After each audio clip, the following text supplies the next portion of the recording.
خودی کو کر بلند اتنا کہ ہر تقدیر سے پہلے خدا بندے سے خود پوچھے بتا تیری رضا کیا ہے۔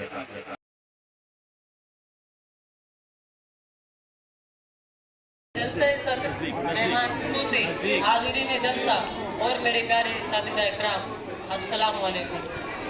ہم اپنی جان کے دشمن کو اپنی جان کہتے ہیں، ہم اپنی جان کے دشمن کو اپنی جان کہتے ہیں، محبت کی اسی مٹی کو ہندوستان کہتے ہیں۔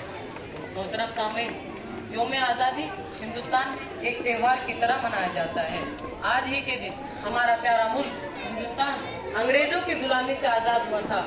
ہمیں آزادی آسانی سے نہیں ملی۔ اس آزادی کو حاصل کرنے کے لیے ہمارے ملک کے عظیم رہنماؤں اور انقلابیوں نے اپنا سب کچھ قربان کر دیا تھا۔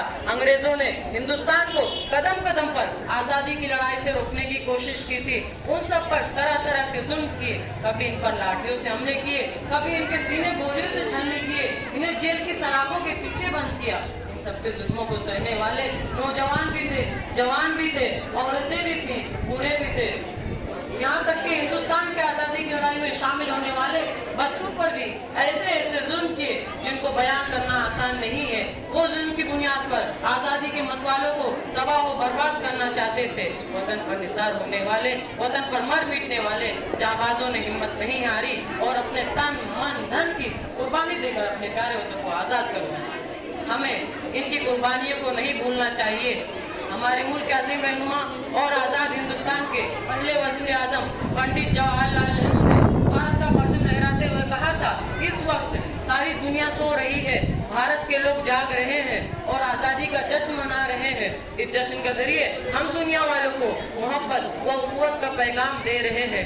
عزیز ساتھیوں، ہمارے پیارے ملک ہندوستان کو آزاد کروانے والے مہاتما گاندھی، پنڈت جواہر لال نہرو، مولانا آزاد، سردار ولبھ بھائی پٹیل، اشفاق اللہ خان اور بہت سے عظیم رہنماؤں نے جو قربانیاں دی ہے، اس کی فہرست بہت لمبی ہے۔ ہمیں ان سب کی قربانیوں کو نہیں بھولنا چاہیے اور یہ بھی نہیں بھولنا چاہیے کہ اس عظیم آزادی کے رہنماؤں نے ایک ایسے ہندوستان کا خواب دیکھا تھا جس میں ساری ہندوستان کے لوگ خوشحال رہیں، امن و محبت کے ساتھ رہیں، مذہب کے نام پر، علاقے کے نام پر، زبان کے نام پر جھگڑا نہ کرے، خود بھی ترقی کرے اور دوسروں کو بھی ترقی کرنے کا موقع دے۔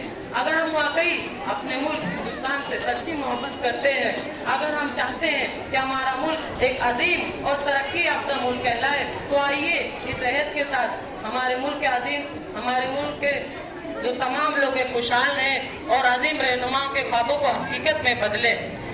میں آپ سبھی کا بہت ہی شکر گزار ہوں کہ آپ لوگوں نے مجھے اس اسٹیج پر کھڑے ہو کر تقریر کرنے کی اجازت دی۔ تو چلیے اس شکریہ کے ساتھ میں اپنے تقریر کا اختتام کرتا ہوں۔ جے ہند، جے بھارت۔ شکریہ۔ ٹھیک ہے، بہت خوب۔